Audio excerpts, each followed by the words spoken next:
Hello my dear students, आज हम पढ़ेंगे महाभारत की कथा। महाभारत की कथा है क्या? ठीक है, महाभारत की कथा सबसे पहले वेद व्यास जी ने लिखी थी, जिन्हें आप भली भांति जानते हैं। ठीक है, ये कथा शुरू होती है हस्तिनापुर नगरी से, जिसके राजा थे शांतनु।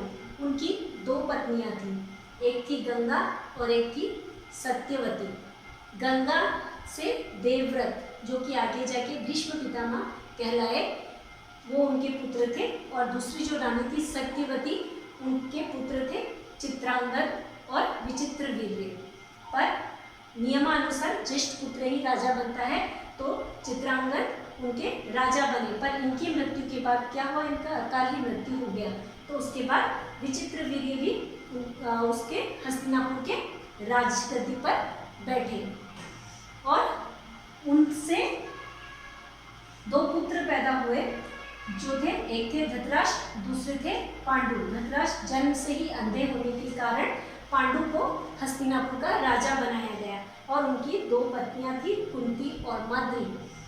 अब क्या हुआ कि किसी अपराध के लिए पांडु अपनी दोनों पत्नियों के साथ में जंगल में तपस्या करने हेतु चले गए। और वहाँ पे इन्होंने अपने पांडु 5 पुत्रों को जन्म दिया।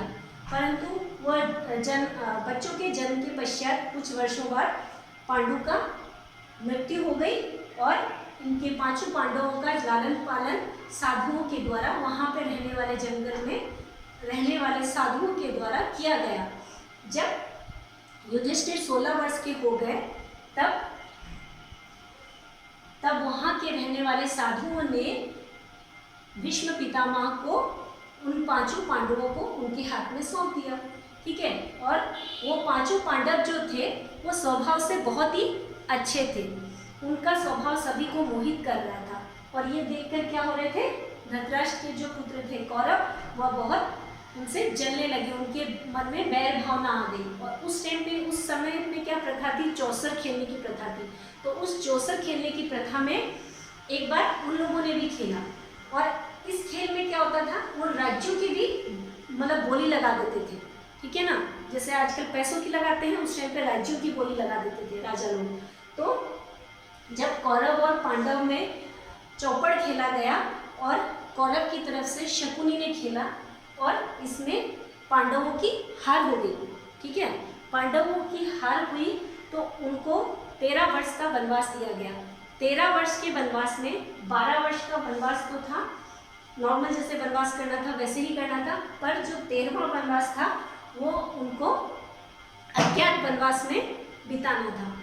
ठीक है, और जब ये सजा जब काटकर वापस लौटे, तब क्या हुआ, इनको मतलब कौरवों को उनका राज्य वापस करना था, पर कौरवों ने उनका राज्य उन्हें वापस नहीं किया।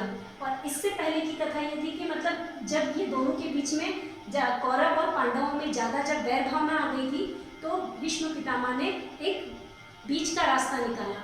उस रास्ते में क्या किया, उन्होंने कौरव को तो दे दिया हस्तिनापुर का राज्य, और उसी के में से कुछ उसका कुरुक्षेत्र कहलाया, और दूसरे में पांडव को दे दिया था एक अलग स्थान, उसको जो आगे चलकर किस नाम से प्रसिद्ध हुआ, इंद्रप्रस्थ के नाम से। ठीक है, वो इंद्रप्रस्थ इनको लौटाना था कौरवों को पांडव को देने के लिए। ठीक है, पर कौरव के मन में लालच आ गया था, वह उसके राज्य को नहीं लौटाना चाह रहे थे।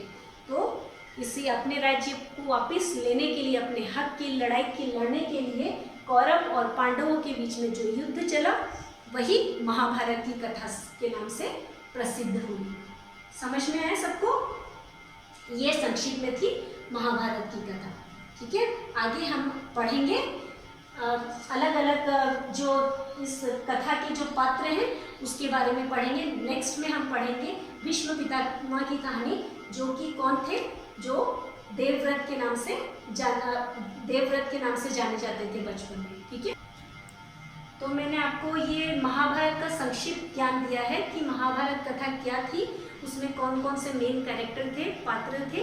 अब आपको इसको किताब से, आपकी पुस्तक से आपको पढ़ना है और इसको अच्छे से समझना है, क्योंकि ये स्टोरी बहुत इंटरेस्टिंग है।